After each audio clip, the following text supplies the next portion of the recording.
অনেকেই ভাবছেন যে এনসিপি গণ অধিকার পরিষদ একীভূতকরণ মানে কি। আসলেই তারা এনসিপি কিছু নেতৃবৃন্দ বিভ্রান্তিকরভাবে বলছেন যে তারা গণ অধিকার পরিষদ এনসিপির মধ্যে ঢুকে যাচ্ছে কিনা। এখন একীভূতকরণে একটি মিনিং রয়েছে। একীভূতকরণ মানেটা কি?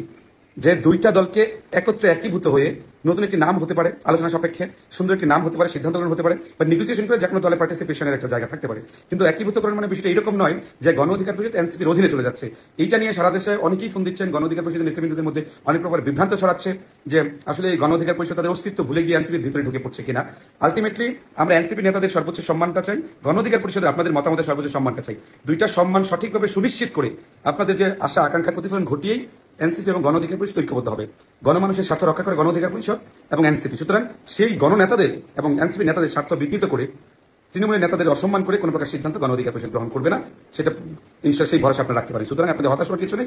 একীভূত হয়ে ঐক্যবদ্ধভাবে দেশের জনগণ চাই, আমরাও চাই, সেটা সুন্দর একটি জায়গায় দেশকে নিয়ে যেতে পারি, বা জেনজি যাকে বলা হয় যে নতুন একটি বন্দোবস্ত রাজনীতিতে, সেই বন্দোবস্তের জায়গা করতে হলে দুটি তরুণ শক্তিকে এক হলে মানুষ আরো বেশি স্বপ্ন দেখবে, আরো বেশি শক্তিশালী হবে। সো আপনারা বিভ্রান্ত হবেন না। আপনাদের যে চিন্তা চেতনা, আপনাদের ছোট করে নয়, সবাইকে সসম্মান বজিয়ে রেখে সম্মানজনক জায়গা চিন্তা করে দুইটা দলের রাজনীতি চিন্তা করা হবে, নয়তো পথ চলা আমাদের ভিন্ন হতে পারে।